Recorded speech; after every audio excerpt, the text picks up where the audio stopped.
Hello friends, कैसे हैं आप सब। आई होप अच्छे होंगे। आज से हमारी क्लास स्टार्ट हो रही है क्लास 10th के लिए। यूपी बोर्ड और सीबीएसई बोर्ड को ध्यान में रखते हुए बाई लैंग्वेज क्लास होगी, जिससे आपको कोई दिक्कत नहीं होगी। तो लास्ट तक बने रहिएगा और हम लोग पूरा सिलेबस अच्छे से कंप्लीट करेंगे। मैथ्स का एक एक प्रॉब्लम को अच्छे से समझेंगे। जिसको मैथ बिल्कुल भी नहीं आती है वो हर एक एक पार्ट को अच्छे से देखेगा तो उसको मैथ एकदम आ जाएगा, और हम गारंटी लेते हैं आपके बोर्ड्स के प्रिपरेशन की। तो चलिए स्टार्ट करते हैं। आज का जो हमारा टॉपिक है रियल नंबर। रियल नंबर यानी कि वास्तविक संख्याएं। एनसीईआरटी का पहला चैप्टर, सीबीएसई बोर्ड वाले हों या यूपी बोर्ड वाले हों, दोनों को एनसीईआरटी ही पढ़ना है। तो निश्चिंत होकर के ये ना सोचे कि नहीं ये तो सीबीएसई बोर्ड का है या यूपी बोर्ड का है। अगर आप पढ़ रहे होंगे तो पहली भली बात इस चैप्टर से परिचित भी होंगे, रियल नंबर से। आखिर ये रियल नंबर है क्या, इसको समझने के लिए हमें पहले समझना होगा कि नंबर क्या है। क्लास 9th में, क्लास 8 में पढ़ा होगा नंबर्स के बारे में, क्लास 6 से ही पढ़ते आ रहे होंगे नंबर्स के बारे में। नंबर्स जो होता है वो डिजिट्स का ग्रुप होता है। Group of digits is called number, जिससे हम किसी चीज को डिनोट करते हैं, यानी कि अंकों का वह समूह जिससे हम किसी चीज को गिनने के लिए संकेत करते हैं, उसी को हम कहते हैं नंबर। अब ये अंक क्या है, डिजिट्स क्या है, इसके बारे में जानेंगे थोड़ा सा। डिजिट्स जो होते हैं ये एक सिंबल होते हैं। जैसे किसी भी चीज को शो करने का, दिखाने का एक सिंबल होता है कि अगर हम ये चीज बना दिए तो इसका सिंबल ये होगा। उसी तरह से इसका भी आविष्कार हुआ, अंकों का भी आविष्कार हुआ कि जब हम किसी चीज को गिनते थे तो एक गिना तो उसको इस प्रकार से डिजाइन बना देते थे कि हाँ ये एक का सिंबल रहेगा। कोई चीज 2 हमने गिना, उसका सिंबल ऐसे बना दिया। 3 गिना, इसका सिंबल ऐसे बना दिया। ऐसे करके ये अंक हमने 9 तक ढूंढे थे। 9 अंक हमने ढूंढे और इसी को बार बार रिपीट कर करके हम संख्याएं बनाते थे। बाद में भारतीयों ने जब शून्य की खोज की तो उसके बाद से नंबर ये कंप्लीट हुआ और इसके बाद से अनगिनत नंबर हमने बना लिए। तो अगर अंकों की बात की जाए तो अंक चिन्ह होते हैं जिसको किसी चीज को गिनने के लिए, काउंट करने के लिए हम क्या करते हैं, रिप्रेजेंट करते हैं, और वो सिर्फ यही होते हैं 9 तक। अब इन्हीं को बार बार, यानी ग्रुप ऑफ डिजिट्स हमने कहा नंबर के बारे में, यानी कि अंकों का समूह। यानी कि अगर हम 2 के साथ 3 ले लें, 5 ले लें, फिर 2 ले लें, 1 ले लें, 0 ले लें, 5 ले लें, 9 ले लें, तो ये क्या हो गया, ये अंकों का समूह है। अब इसको हम अंक नहीं कहेंगे, हम इसको कहेंगे ये नंबर हो गया। ठीक है, तो सारे नंबर्स जो होते हैं वो अंकों से मिलकर के ही बने होते हैं। ठीक है, इस चीज को ध्यान रखेंगे। अब आप सोच रहे होंगे कि हम ये क्यों बता रहे हैं, तो आप लोगों को भी सिलेबस पता होगा कि आपके बोर्ड्स के एग्जाम में जो है एमसीक्यू क्वेश्चन की भरमार होने वाली है। उसमें छोटे छोटे टॉपिक्स पूछे जा सकते हैं। इस चीज को भी ध्यान में रख करके हम आपको बातें बता रहे हैं। खैर, लास्ट में जब चैप्टर एंड हो जाएगा, एक एक्सरसाइज एंड हो जाएगी, तब आप लोगों को एमसीक्यू टाइप के क्वेश्चन भी आप लोगों को हम कराएंगे और उसको भी जरूर से करिएगा। फिलहाल जो हमारा पहला चैप्टर है रियल नंबर, नंबर्स के बारे में आप लोग समझ चुके होंगे। कमेंट करके बताइएगा अगर आपको नंबर्स में कोई डाउट है, तो हम अलग से वीडियो उसकी बना देंगे। इवन, ऑड, प्राइम नंबर, ये सारे रेशनल नंबर, इस रेशनल नंबर यानी परिमेय और परिमेय संख्याएं, इनके बारे में भी हम बात करेंगे, पर वो दूसरे वीडियो में बेसिक नॉलेज में आप देख सकते हैं। बट यहाँ पे सिर्फ सिलेबस की अगर हम बात करें तो रियल नंबर यानी कि वास्तविक संख्याएं, ऐसी संख्याएं जिनको हम नंबर लाइन पे क्या कर सके, रिप्रेजेंट कर सके। यानी कि संख्या रेखा पर जिन संख्याओं को हम प्रदर्शित कर सकते हैं उन्हें हम कहते हैं रियल नंबर यानी कि वास्तविक संख्याएं। जैसे संख्या रेखा हम बनाते हैं 0, इसके दाहिने साइड +1, +2, +3, +4 और ऐसे करके ये संख्याएं बढ़ती रहती हैं। इसके बाएं साइड अगर आएंगे लेफ्ट साइड में तो -1, -2, -3, -4 और ऐसे करके ये संख्याएं बढ़ती जाती हैं। इन्हीं को कहते हैं ये वास्तविक संख्याएं। वास्तविक संख्याओं में सारी प्राकृतिक संख्याएं, पूर्ण संख्याएं, सारे पूर्णांक, ये सब कुछ वास्तविक संख्याओं में आ जाते हैं, जिनको भी हम नंबर लाइन पे प्रेजेंट कर सके। अब आपके दिमाग में ये क्वेश्चन उठ रहा होगा कि क्या 5/3, 2/5 इस प्रकार की संख्याएं क्या नंबर लाइन पे दिखा सकते हैं, क्या ये वास्तविक संख्याएं हैं? तो जी हाँ, बिल्कुल, ये सारी संख्याएं भी वास्तविक संख्याएं होती हैं। इनको भी हम नंबर लाइन पे रिप्रेजेंट कर सकते हैं। यानी कि प्राकृतिक संख्या हो, पूर्ण संख्या हो, भाज्य संख्या, अभाज्य संख्या, सम संख्या, विषम संख्या, पूर्णांक हो, या परिमेय या अपरिमेय संख्या हो, इतनी सारी संख्याएं नहीं, यही सारी संख्याएं हैं। तो ये सारी की सारी संख्याएं वास्तविक संख्याएं होती हैं। अब वास्तविक संख्या के अलावा कौन सी संख्या होती है? क्या कोई ऐसी भी संख्या है जिसको हम इस पे रिप्रेजेंट नहीं कर सकते? हाँ, बिल्कुल है ऐसी संख्या। आगे चल के आप क्लास में पढ़ेंगे रूट में -1, इसको कहते हैं imaginary line, sorry imaginary number. ये है, ये रियल नंबर नहीं है, इसको हम संख्या रेखा पर नहीं दिखा सकते, ये इमेजिनरी नंबर है। इसको आगे क्लास में आप इंटर में जब जाएंगे तब आप पढ़ेंगे। तो आई होप समझ गए होंगे आप लोग कि वास्तविक संख्या वे सारी संख्या, जितनी भी संख्याओं से आप परिचित हैं, परिमेय, अपरिमेय, सम, विषम, भाज्य, बाध्य, सारी की सारी संख्या वास्तविक संख्या में आपकी आ जाएंगी। तो इसी से रिलेटेड ये चैप्टर है।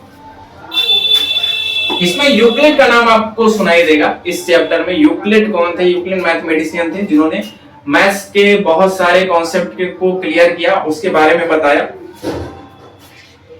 इसमें आपको एक वर्ड देखने को मिलेगा लेमा, सीबीएसई बोर्ड वाले लेमा, LEMMA। अब लेमा क्या है? लेमा कोई खाने की चीज नहीं है, ये मैथ्स का ही एक कॉन्सेप्ट है। लेमा जिसको हिंदी में कहा जाता है प्रमेयिका, प्रमेयिका, प्रेमिका नहीं, प्रमेयिका। ये आपकी प्रेमिका नहीं है, ये प्रमेयिका है लेमा, ठीक है। तो इसका क्या मतलब है? इसका मतलब ये होता है कि लेमा हम उन सारे कथन को कहते हैं, उन सारे स्टेटमेंट्स को कहते हैं जो कि प्रूवन हो, प्रूवन स्टेटमेंट, प्रूवन स्टेटमेंट यानी कि सिद्ध कथन, यानी ऐसे कथन, ऐसे स्टेटमेंट जो पहले से प्रूफ है, पहले से सिद्ध है, उनका यूज हम करते हैं। कहां पे यूज करते हैं? दूसरे कथन को प्रूफ करने में या दूसरे कथन को सॉल्व करने में। यानी अगर एक बात हमें पहले से पता है, उसका कंपेयर करके हम दूसरी बातों को अगर हम कहें तो उसी को हम कहते हैं ये लेमा है, ये प्रमेयिका है, ठीक है। तो यानी कि ऐसे कथन, ऐसे प्रूवमेंट स्टेटमेंट जिसका यूज करके हम दूसरे स्टेटमेंट्स को प्रूफ करते हैं, उसको हम कहते हैं लेमा। तो इसका यहाँ पे क्या रोल है, क्यों लेमा, यहाँ पे हमने इस चीज को पढ़ना जरूरी है। तो यूक्लिड ने भी एक लेमा दिया था जिसको कहा जाता है Euclid division lemma, Euclid division lemma.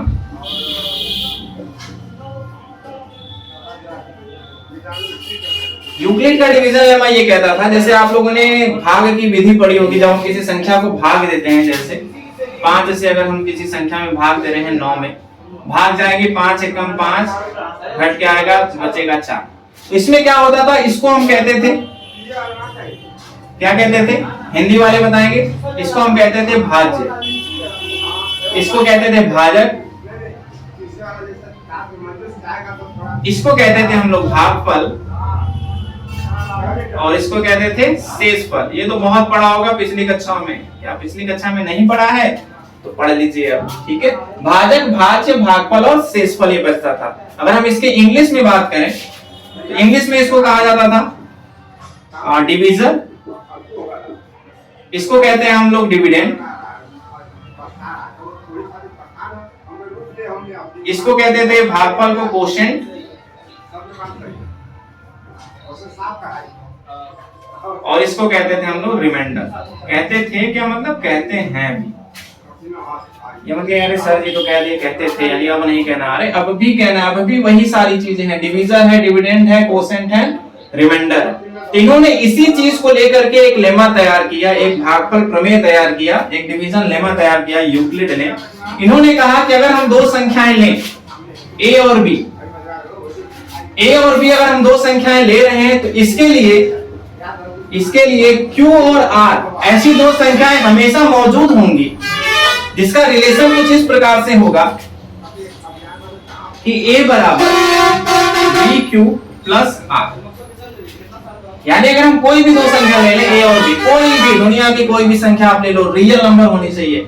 कोई भी संख्या अगर हम ले रहे हैं, कोई भी रियल नंबर ले रहे हैं, कोई भी इंटीजर ले रहे हैं, तो उस कंडीशन में A और B अगर हमने लिया हुआ है तो इसके लिए हमेशा दो ऐसी संख्याएं मौजूद होंगी जिसका रिलेशन कुछ इस प्रकार से निकल के आएगा, A = BQ प्लस R। ये हमेशा सत्य होगा। अब यहाँ पे A, B, Q और R क्या है, यहाँ पे ये भी चीज ध्यान देने वाली बात है। जो A है, इसी A को कहा जाता है भाज्य यानी कि डिविडेंड,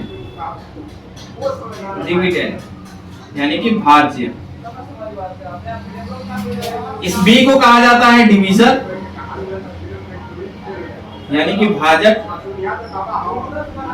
और इस Q को कहा जाता है कोशेंट, स्पेलिंग लिख लीजिएगा आप लोग, यानी कि भागफल, और इसी आर को कहा जाता है रिमाइंडर, यानी कि शेषफल। और यहाँ पे जो आर होता है, आर जो होता है ये जीरो से या तो जीरो के इक्वल हो सकता है, या तो ये जो आर है या तो जीरो के इक्वल हो सकता है, या तो जीरो से बड़ा होगा। बट इस बी से, यानी जितनी बार भाग गई, सॉरी जिससे हम भाग दे रहे हैं, इस बी से क्या होगा, छोटा होना चाहिए। इस बी से छोटा होना चाहिए, यानी आर की जो वैल्यू है वो बी से छोटी होनी चाहिए। या तो ये आर जीरो के इक्वल हो या जीरो से बड़ा हो तो बी से छोटा हो, यही हो सकता है। यानी ये कभी भी भाजक के बराबर नहीं हो सकता। यानी कि यहाँ पे जो एक आया है, सॉरी यहाँ पे जो 4 आया है, यानी जो हमारा शेषफल बचा हुआ है, रिमाइंडर जो बचा हुआ है, इस 5 से छोटा ही होना चाहिए। जीरो हो सकता है, बट अगर जीरो नहीं है तो 5 से छोटा होना चाहिए। यहाँ पे ये 5 से बड़ा नहीं हो सकता, 6 नहीं हो सकता, 5 भी नहीं हो सकता, 5 के बराबर भी नहीं हो सकता। ठीक है, तो यहाँ पे ये रिलेशन काम करता है। यानी अगर यहाँ से अगर इस चीज को हम सजाएं, यहाँ पे अगर आप देखें तो कुछ कुछ इसी प्रकार से निकल आया, आप लोग पढ़े होंगे। भाज्य बराबर भाजक गुणे भागफल प्लस शेषफल। याद आया कक्षा 5 कक्षा 6 उसमें ऐसे पढ़ते थे, भाज्य बराबर भाजक गुणे भागफल प्लस शेषफल। यानी कि इंग्लिश वाले लिख ही सकते हैं अपना, dividend equal to division equal to quotient plus reminder.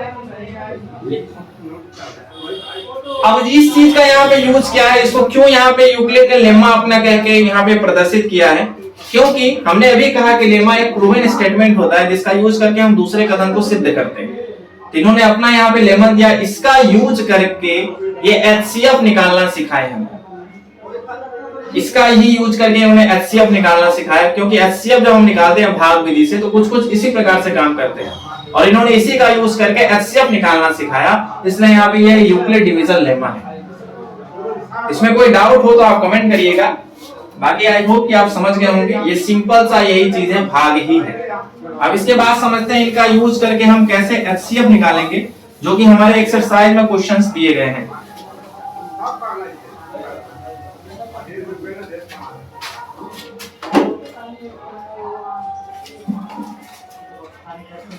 Question ले लेते हैं। जैसे अगर हम बात करें यहाँ पे 255 और 867, ये क्वेश्चन हमने लिया। ये क्वेश्चन पूछा भी गया सीबीएसई बोर्ड में 2018 के पेपर में, ये पूछा गया है क्वेश्चन है। इसका HCF निकालने के लिए कहा गया। नॉर्मली HCF हम अपने तरीके से भी निकाल सकते हैं, बट यहाँ पे कुछ नया ये था, यूक्लिड के डिवीजन लेमा मेथड से इसका HCF निकालना था। उसका यूज हम कैसे करेंगे, तो नॉर्मली जैसे भाग देते हैं आप लोग भाग ही दीजिएगा। नॉर्मली पहले भाग दे लेते हैं। चलिए 255 867, जब भी कह दे कि यूक्लिड के डिवीजन लेमा से, यूक्लिड के एल्गोरिथम से HCF निकाल करके दिखाओ, आप पहले भाग करना। भाग कितनी बार जाएगी, ठीक है, देखने से लग रहा है 3 बार भाग जानी चाहिए। देख लेते हैं। 3 × 5 = 15, 3 × 5 = 15, 5 कैरी 1, 3 × 5 = 15, 1 16, कैरी 1, 3 × 2 = 6, 1 7। ठीक है, भाग देना तो सबको आता होगा, नहीं आता होगा तो सीख भी लो। 7 में से 5 गया 2, 6 में से 6 0, 8 में 7 गया 1, ये बचा 102। यहाँ पे तो शेषफल बच गया। अब हम क्या करेंगे, इसी शेषफल को यूज करेंगे अगले के लिए, भाजक का काम करेगा। ठीक है, यानी यहीं से इसको ऐसे रोटेट करेंगे। अब भाजक का काम करेगा मतलब कि अब ये 255 को यहाँ लेकर के आना है, यानी जिससे अब तक काट रहे थे अब हम उसका काटेंगे। ठीक है, सबकी बारी आएगी। ठीक, यानी अब काटने वाला काम करेगा 102। 102 से इसमें भाग देंगे, 2 बार भाग जाएगी, 2 दूनी के 4, 0 2 1 2, घटाएंगे 1 5, कट गया। अब ये 51 बचा। अब क्या करेंगे, मैंने कहा अभी तक 102 काट रहा था, अब इसको काटा जाएगा, इसका काटा जाएगा। अरे अरे सर क्या कह दिए, इसका काटा जाएगा। हाँ बिल्कुल, 51 से इसमें भाग देंगे, कितनी बार भाग जाएगी, 2 बार, 2 1 2, 2 5 10, ये तो पूरा पूरा कट गया। यानी अब 51, अब कहोगे कि क्या 51 का भी काट, नहीं 51 का नहीं काटा जाएगा। क्यों नहीं काटा जाएगा भाई, क्यों इसके साथ ये नाइंसाफी, क्यों इन लोगों के साथ, इनका जो काट रहे थे उनका तो काटा गया, पर इसका क्यों नहीं, क्योंकि इसने जिसको काटा था इसको पूरा पूरा काट दिया। तो जब भी याद रखो, किसी का काटना हो तो अच्छे से पूरा ही काट देना, ठीक है, ताकि तुम्हारा कोई ना काट सके। ठीक है, चलो टॉपिक पे आते हैं। 51 से इसमें भाग दिया, ये कट गया पूरा पूरा। अब हम क्या करेंगे, इसी को सजाएंगे यूक्लिड के लेमा से। ठीक है, a बराबर बी क्यू प्लस आर से हमारा क्या है फॉर्मूला, a बराबर बी क्यू प्लस आर से। इसी से हम इसको क्या करेंगे, सजाएंगे। कैसे सजाएंगे,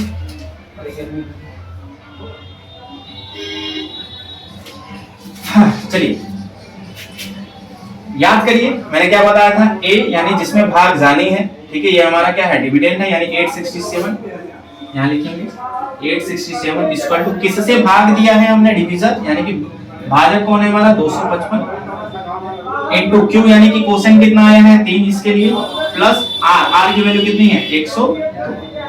अब बस इसी आर को अब क्या करना है, आगे यहाँ लेकर के आना। ये 255 यहाँ बीच में है ना, यानी अब नेक्स्ट लाइन, ये पहला लाइन हो गया फर्स्ट स्टेप। सेकेंड स्टेप जो होगा हमारा वो क्या होगा, अभी तक ये 0 नहीं आया है, इसको 0 हो जाना चाहिए तभी हम रुकेंगे। ठीक ना, वहां पे भी नहीं आया तो हम काम यही करेंगे, फिर से अब 255 को लेकर के आना है। अगर आपको नहीं समझ में आता है तो जो यहाँ पे उसको खिसका दो, यहाँ पे इसको गायब करो। 255 इक्वल टू अब क्या हो जाएगा 102 इसकी जगह ले लेगा, इनटू भाग कितनी बार गई है 2 बार गई है, प्लस बचा कितना 51। ठीक है, फिर अब आगे बढ़ेंगे तो क्या करेंगे, इसको गायब करेंगे थर्ड लाइन में, ये आएगा 102 बराबर 51 इसका जगह लेगा, गुणे भाग कितनी बार गई है 2 बार गई है, ये वाला 2 नहीं लिख रहा हूं, यहाँ पे भी 2 बार भाग गई इसलिए लिखा, प्लस शेषफल कुछ नहीं बचा यानी कि 0। अब रुक जाएंगे तो ये कंप्लीट हो गया तुम्हारा क्या, ये कंप्लीट हो गया यूक्लिड का डिवीजन लेमा। ठीक है, और यहाँ पे एचसीएफ क्या निकल के आया, एचसीएफ जो निकल के आएगा, जो लास्ट में बी बचेगा यानी कि 51, बी की जगह पे कौन बचा 51, यही हमारा निकल के आएगा एचसीएफ। तो ये हमारा होता है आंसर 51। नोट कर लीजिए आप लोग, नहीं नोट करना है पॉज करके नोट कर लो। ठीक है, मिटा देता हूं। आसान क्वेश्चन है, भाग ही है, डिवीजन ही है, जिसको आता हो वो आगे बढ़ जाए, जिसको नहीं आता वो सीख ले। ठीक है, बहुत बार ऐसा होता है कि हमें आ रहा हुआ क्वेश्चन भी हम क्या करते हैं गलत कर जाते हैं, तो इस चीज का ध्यान रखें। चलिए एक क्वेश्चन और लेते हैं, 2019 के एग्जाम में पूछा गया है सीबीएसई बोर्ड के। इसमें कह रहा था क्वेश्चन में कि if the HCF of 65 and 117, if the HCF of 65 and 117 can be, समझ में आना, राइटिंग थोड़ी खराब है, ठीक है, तो थोड़ा सा सुनने में भी ध्यान देना। Can be written as 65m minus ये 65 है माइनस 117 देन फाइंड m। ठीक है, यानी ये यहाँ पे कहा गया कि 65 और 117 का जो एचसीएफ है वो कुछ इस रूप में लिखा गया है, तो पता करो कि m की वैल्यू क्या है। तो काम वही करना है, पहले तो हमें क्या करना है, इसको भूल जाओ, इसका एचसीएफ निकाल के देख लेते हैं। ठीक है भाई, चलो देख लो अपना ही तरीका पुराना वाला 65 117। ठीक है, भाग दे लेते हैं, कितनी बार भाग जाएगी, देखने से लग रहा है कि 2 बार जाएगी, हाँ हाँ लग रहा है, नहीं एक ही बार जाएगी, भाग एक बार लेकर के जाएंगे। क्यों, क्योंकि 2 बार में तो 2 छक्का 12 2 6 12 हो जाना है ना, और अभी इसका तो पता नहीं हासिल बचा भी होगा, तो यहाँ 11 है, यहाँ 12 हमारा आ रहा है, तो हम भाग नहीं ले जाएंगे 2 बार, एक ही बार लेकर के जाएंगे। ठीक, तो ये पता करने का तरीका है कि कितनी बार भाग ले जा सकते हैं। अब यहाँ से 7 में से 5 घटेगा 2, 1 में से 6 तो घटे नहीं, हासिल लेंगे 11, 11 में से 6 गया 52, फिर 52 से क्या करना है 65 को यहाँ लेना है 65 को, फिर भाग जाएगी एक ही बार, 5 में से 2 3, 6 में से 5 गया 1, फिर से 13 चौक को 52, 13 4 जा 52, कट गया, इसका कट गया, अरे ये कट गया। ठीक है, यानी पूरा पूरा एचसीएफ कितना आया हमारा, तो लास्ट में काटता है ना वही वीर, यही एचसीएफ कहलाता है, यानी यही मौसा कहलाता है।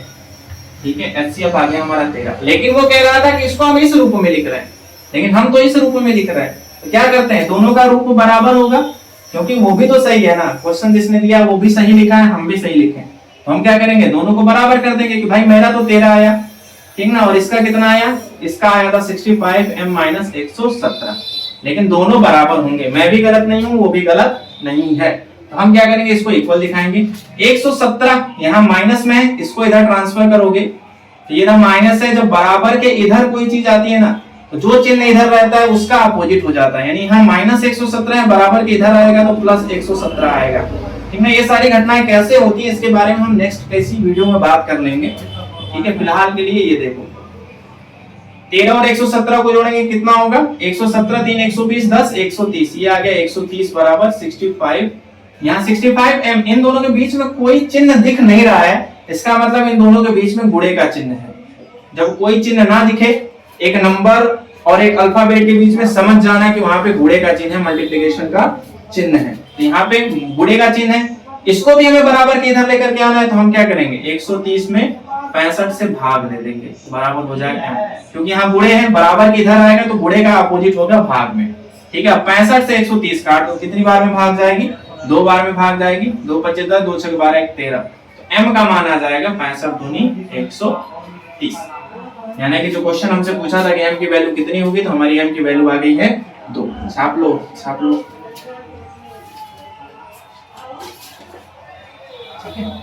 लास्ट में एक बढ़िया सा क्वेश्चन करते हैं, इसको नोट कर लो।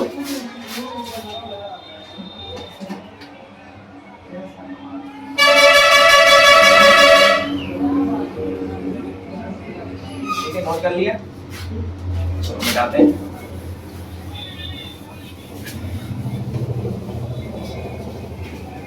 जिनका नहीं नोट हो पाया है, ठीक है, वो पॉज करके नोट कर लेंगे इस चीज को। ठीक है, चलो नेक्स्ट क्वेश्चन जो हमारा है, ठीक है, ये शो करना है कुछ, क्या शो करना है, सो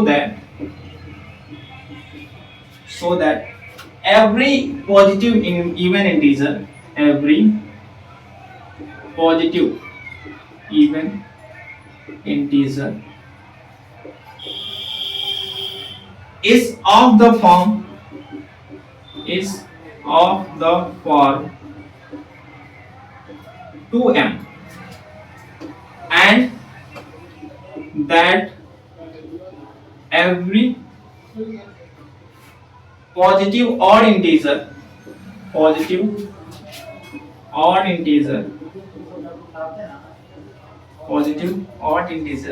is of the form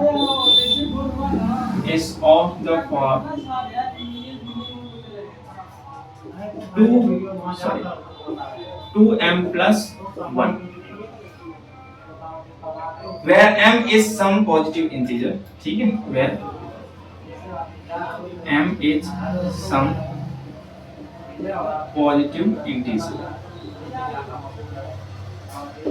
ठीक है, तो यूपी बोर्ड वाले देख रहे होंगे तो सर कह रहे होंगे सर जी तो खाली अंग्रेजी बात रहे हैं, हम लोग के लिए तो है नहीं, लिख लो भाई, हिंदी में लिख लो। ठीक है, समझ भी गए होगे, इतनी इंग्लिश तो समझ में आती होगी।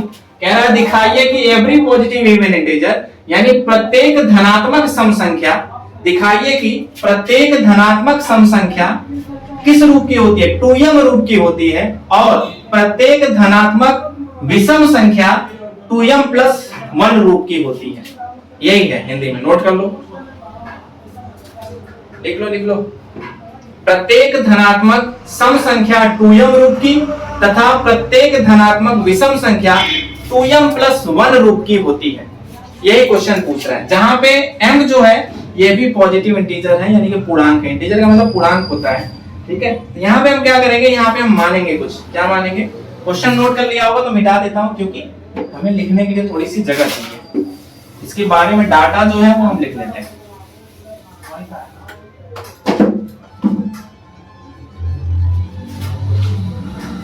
ठीक है, इसका डाटा जो दिया गया था उसको हम लिख लेते हैं। डाटा ये दिया गया था कि इवन को प्रूव करना है, पॉजिटिव इवन 2m के रूप का होना चाहिए, और पॉजिटिव जो ऑड होना चाहिए ये होना चाहिए तुम्हारा 2m plus 1 के रूप का।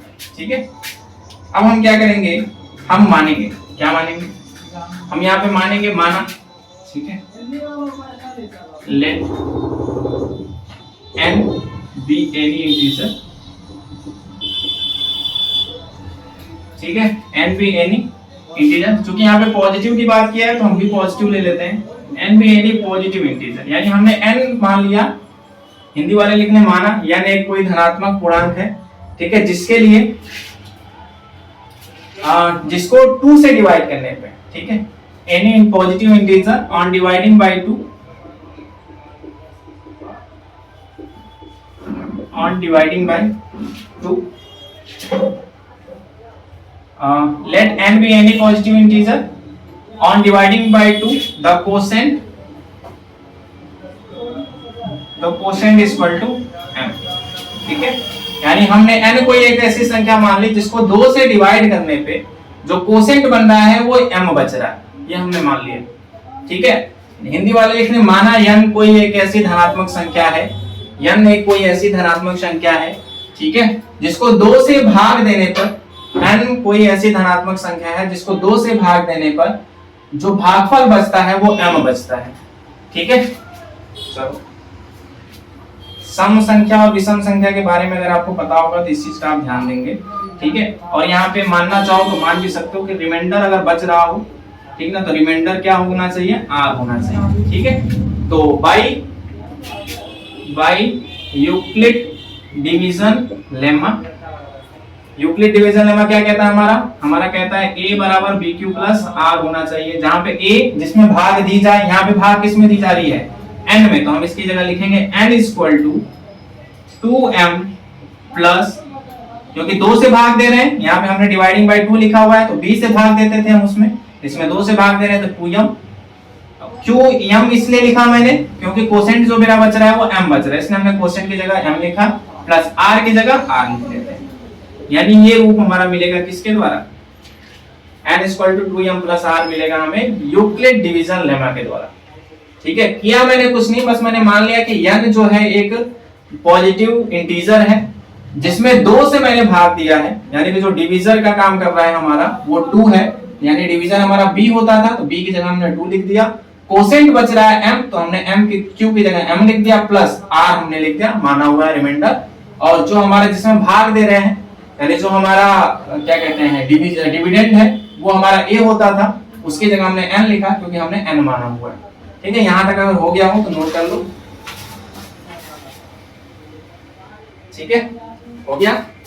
चलो अब अगर हम इसको मानते हैं इफ r का मान क्या होता है, मैंने r का मान बताया था कि r का मान या तो 0 हो सकता है या तो 0 से बड़ा होगा लेकिन b से छोटा होगा, यानी 2 से छोटा होना चाहिए। r का मान जो होगा, ठीक है, वो क्या होगा, या तो 0 के बराबर होगा या 0 से बड़ा होगा या फिर b से छोटा होगा, यानी b यहाँ पे क्या है 2 से छोटा होगा। अब 0 से बड़ा और 2 से छोटा क्या क्या संख्या हो सकती है, यानी r का मान हम क्या क्या रख सकते हैं, 0 के बराबर तो 0 लिख सकते हैं, अब 0 से बड़ा होना चाहिए तो 0 से बड़ा संख्या है 1 जो कि 2 से छोटा भी है, 2 नहीं रख सकते क्योंकि 2 से छोटा ही चाहिए, यानी इस कंडीशन के अकॉर्डिंग में r का मान हम सिर्फ और सिर्फ 0 और 1 रख सकते हैं।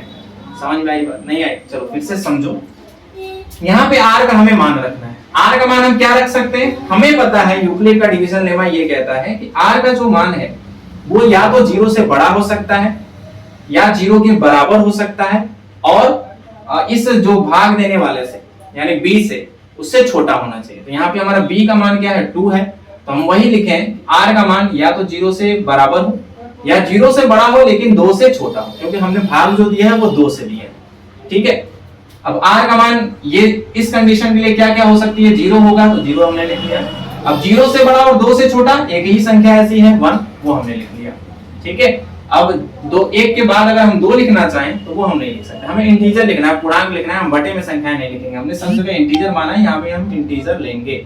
ठीक है, चलो अब रख के देखते हैं if r is equal to 0, अगर हमने r का मान 0 रखा तो m की वैल्यू क्या आएगी 2m, और यहाँ पे लिख लेते हैं if r is equal to 1 तो क्या आएगा n is equal to 2m plus 1। अब ध्यान देना n की वैल्यू जो 2m आई है, ये 2m क्या है, 2m क्या है, ध्यान दो, अगर कोई भी संख्या हो a to z, कोई भी संख्या हो, कोई भी संख्या हो, अगर उसमें हम 2 से गुणा कर देते हैं, 2 का मल्टीप्लाई कर देते हैं तो वो इवन में कंप्लीट हो जाती है, कोई भी संख्या हो। एग्जांपल के तौर पे अगर मैं संख्या लूं 5, इसमें 2 से गुणा करो कितना आया 10 हो गया, ये इवन नंबर हो गया। अगर कोई इवन नंबर भी ले लेते हो तुम 6 ले लिए, इसमें 2 से मल्टीप्लाई किया तो ये 12 हो गया, ये भी इवन। यानी कि 1 से लेकर के अनगिनत इनफाइनाइट तक, लाख ले लो, 1000 ले लो, 500 ले लो या कुछ भी ले लो, ठीक है, कोई भी संख्या ले लो, अगर उसमें तुमने 2 से मल्टीप्लाई कर दिया तो वो इवन में कंप्लीट हो जाएगी। तो अगर मैंने 5 लिया 2 से मल्टीप्लाई किया इवन, 6 लिया 2 से मल्टीप्लाई किया इवन, तो वहीं पे अगर मैंने m लेकर के 2 से मल्टीप्लाई किया, मैंने ये चीज पहले ही बताई कि 2m लिखने का मतलब अगर इसके बीच में कोई चिन्ह नहीं है तो ये 2 into m है, ठीक है। यानी अगर इसमें 2 से मल्टीप्लाई है यानी कि ये कैसी संख्या है, इवन रूप की संख्या है, इवन संख्या है। और वही तो हमसे पूछा था कि पॉजिटिव इवन 2m के रूप का होना चाहिए, तो लो प्रूफ हो गया, लेट्स इट्स प्रूफ, ठीक है, इट्स प्रूफ। अब किसी इवन संख्या में अगर तुम 1 ऐड कर देते हो तो वो कन्वर्ट हो जाती है ऑड नंबर में। तो वही यहाँ पे 2m में, 2m तो इवन है, इसमें 1 ऐड हो गया तो ये कन्वर्ट हो गया ऑड में, तो ये ऑड के लिए प्रूफ हो गया, ये इवन के लिए प्रूफ हो गया और ये ऑड के लिए प्रूफ हो गया, ठीक है। इसको इस रूप में लिख सकते हो जैसा कि क्वेश्चन पूछा था, ठीक है। और इसको मोस्ट इंपॉर्टेंट क्वेश्चन कर लेना, अगर इस चैप्टर से कोई क्वेश्चन आने लायक है तो इसी टाइप का क्वेश्चन आने लायक है। आपसे नॉर्मल एचसीएम नहीं पूछेगा, एमसीक्यू में भले पूछ ले, बट अगर कोई बढ़िया क्वेश्चन अगर पूछेगा तो वो ये क्वेश्चन या इसी टाइप का क्वेश्चन पूछ सकता है। तो आज की क्लास हम यहीं पे बंद करते हैं, इसके आगे हम एक्सरसाइज पे चलेंगे। अभी तो मैंने कुछ एग्जांपल्स लेकर के बात की है, कल का या नेक्स्ट जो आपकी क्लास होगी वो एक्सरसाइज 1.1 को लेकर के होगी, उसके सारे क्वेश्चन को करेंगे एनसीईआरटी के, साथ ही साथ आरएस अग्रवाल के भी क्वेश्चन हम लोग करने का प्रयास करेंगे। प्रयास क्या करेंगे, आरएस अग्रवाल के क्वेश्चन जरूर से करेंगे। अगर आप लोग के पास बुक होंगी तो आप उन्हें लेकर के सॉल्व जरूर से करिएगा, ठीक है, क्योंकि एग्जाम में मुझसे ज्यादा से ज्यादा क्वेश्चन फंसेंगे सीबीएसई बोर्ड वाले के लिए। और यूपी बोर्ड के लिए आप कोई भी बुक एनसीईआरटी की ले सकते हैं, बाकी यहाँ से आप तैयारी करते रहिए। ओके, ऑल द बेस्ट आपकी तैयारी के लिए, देखते रहिए हमारा चैनल।